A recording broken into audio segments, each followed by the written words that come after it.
નમસ્કાર વિદ્યાર્થી મિત્રો તમે અત્યારે સ્ક્રીન પર જોઈ શકો છો કે આપણે ડૉક્ટર બાબા સાહેબ આંબેડકર ઓપન યુનિવર્સિટીનો મિત્રો એક જે ક્વેશ્ચન પેપર લેવાઈ ગયો છે એ તમારી સમક્ષ પ્રસ્તુત કર્યો છે. ઓકે, મિત્રો તમને અત્યારે બધાને ખ્યાલ હશે કે અત્યારે જૂન જુલાઈ 2026 સેશન્સની અંદર એક્ઝામ ચાલે છે. ઓકે, અને અત્યારે જે એક્ઝામ ચાલે છે તો એક્ઝામિનેશનની તૈયારી કરવા માટે તમને પ્રીવિયસ યરના ક્વેશ્ચન પેપરની જરૂર પડશે, કારણ કે તમારે પેપરની પેટર્ન સમજવી પડશે. ઓકે, ક્વેશ્ચન્સ કઈ રીતે પૂછાય છે એ બધી જ વસ્તુઓ સમજવી પડશે. એના માટે તમને પ્રીવિયસ યરના ક્વેશ્ચન પેપરની જરૂર પડશે.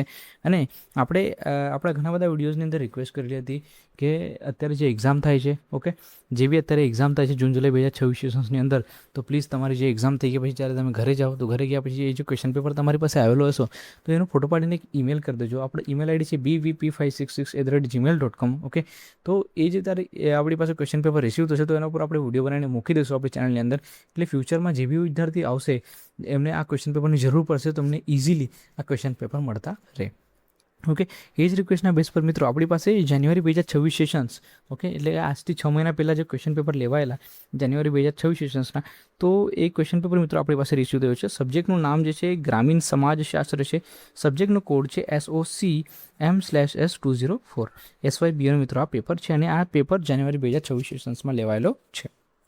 ઓકે મિત્રો, બધાને એક વસ્તુ કહીશ કે જ્યારે તમે કોઈ પણ એક્ઝામની તૈયારી કરો છો ને, ડૉક્ટર બાબા સાહેબ આંબેડકર ઓપન યુનિવર્સિટીની એક્ઝામ હોય કે કોઈ પણ એક્ઝામ હોય, એની એક્ઝામ, ગવર્મેન્ટ એક્ઝામ હોય કે કોઈ યુનિવર્સિટીની એક્ઝામ હોય, તો તમારે ખાસ પ્રીવિયસ યરના જેટલા પણ ક્વેશ્ચન પેપર તમે મેળવી શકતા હોય એટલા મેળવવાના પ્રયત્ન કરવાના. ઓકે, ધારો કે તમે 5-6 વર્ષનો ક્વેશ્ચન પેપર જો તમને મળી જાય તો બેસ્ટ રહેશે, કારણ કે એના પરથી જ્યારે તમે એનું એનાલિસિસ કરી લેશો તમને આઈડિયા આવી જશે કે એક્ઝેક્ટલી તમારે વાંચવાની કઈ રીતે છે, કઈ રીતની ક્વેશ્ચન પેપરની જે પેટર્ન છે એ કઈ રીતની હોય છે, કઈ રીતના સવાલો પૂછાય છે, કયા ચેપ્ટરને વધારે ભાર આપવામાં આવે છે, એ બધી જ વસ્તુ તમને એનાથી ખ્યાલ આવશે.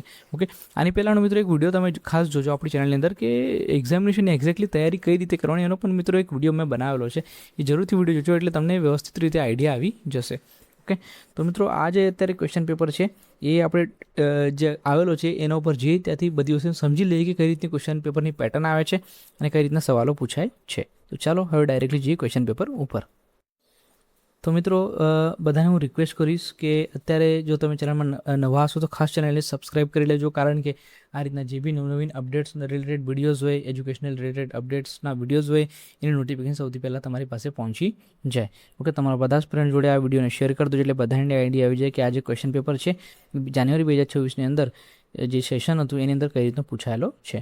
તો મિત્રો તમે સ્ક્રીન ઉપર જોઈ શકો છો જાન્યુઆરી 2026નો મિત્રો આ પેપર છે. કોર્સ જે તમારો SYBA, સબ્જેક્ટનું નામ છે ગ્રામીણ સમાજશાસ્ત્ર, સબ્જેક્ટનો કોડ છે SOCM/S204. 17 ફેબ્રુઆરીનો રોજ 2026ના રોજ મિત્રો આ પેપર લેવાયેલો છે. ઓકે, 2 કલાક ને 15 મિનિટ જેટલો સમયગાળો આ પેપર માટે આપવામાં આવેલો હતો. 70 માર્કનો મિત્રો આ પેપર છે. તો મિત્રો તમે જોઈ શકો છો કે પ્રશ્ન નંબર 1ની અંદર 2 ક્વેશ્ચન્સ પૂછવામાં આવેલા છે. ઓકે, કે ઉપર એક પ્રશ્ન છે અને એની અથવામાં બીજો પ્રશ્ન છે. તો તમારે બંનેમાંથી કોઈ એક પ્રશ્ન સિલેક્ટ કરીને એનો આન્સર જે છે લખવાનો રહેશે. 14 માર્ક એના રહેશે. સેમ પેપરની પેટર્ન તમને પ્રશ્ન નંબર 1, 2, 3 એની અંદર સેમ જોવા મળે છે. પ્રશ્ન નંબર 4ની વાત કરીએ તો એમાં ટૂંકનોંધ લોકો પૂછાયેલી છે. ટોટલ 4 ટૂંકનોંધ પૂછાયેલી છે. એમાં તમારે કોઈ પણ 2 ગમે તે 2 સિલેક્ટ કરીને લખવાની રહેશે અને એના 14 માર્ક રહેશે. પ્રશ્ન નંબર 5ની વાત કરીએ તો એમાં MCQ ટાઈપના મિત્રો પ્રશ્નો હોય છે. ઓકે, 7 પ્રશ્નો એની અંદર પૂછવામાં આવેલા છે. 7 એટલે કે દરેક MCQના 2 ગુણ રહેશે. એક MCQનો આન્સર આપો તો એટલે તમને 2 ગુણ મળશે. એ રીતે તમે 14 માર્કનો મિત્રો આ ક્વેશ્ચન પેપર થશે. ઓકે, તો મિત્રો આ રીતની મિત્રો પેપરની પેટર્ન પૂછાયેલી છે. તો જ્યારે તમે કોઈ પણ એક્ઝામિનેશનની તૈયારી કરવા માંગતા હોય, ઓકે, તો જરૂરથી એના પ્રીવિયસ યરના ક્વેશ્ચન પેપરનું એનાલિસિસ કરો એટલે એનાથી જ તમને બધી માર્ગદર્શન, આઈડિયાઝ ત્યાંથી જ મળશે. ઓકે, એ એક વન ટાઈપ ઓફ બાઇબલ છે પ્રીવિયસ યરના ક્વેશ્ચન પેપર, કે ત્યાંથી જ તમને બધી વસ્તુ ખ્યાલ આવશે. ઓકે, સેલ્ફ સ્ટડી જો તમે કરતા હો તો તમારે પ્રીવિયસ યરના ક્વેશ્ચન પેપર જરૂરથી ધ્યાને લેવાના, એટલે ત્યાંથી તમને વધારે આઈડિયા આવશે. તો મિત્રો આ ક્વેશ્ચન પેપર તમને વ્યવસ્થિત રીતે ના દેખાતો હોય તો વિડીયોની ક્લેરિટીને તમે HD મોડમાં નાખી દો એટલે ક્વેશ્ચન પેપર જે છે વ્યવસ્થિત રીતે દેખાશે અને આના સ્ક્રીનશોટ લઈ લો એટલે તમને ફ્યુચરમાં કામ લાગશે. ઓકે મિત્રો, તો તમારા જેટલા ફ્રેન્ડ્સ છે બધાની સાથે મિત્રો આ વિડીયોને શેર કરી દો એટલે બધાને આઈડિયા આવી જાય કે આ રીતના ક્વેશ્ચન પેપરની અંદર પેપરની પેટર્ન્સ કઈ રીતે પૂછાય છે. તો ચાલો મિત્રો, થેન્ક યુ.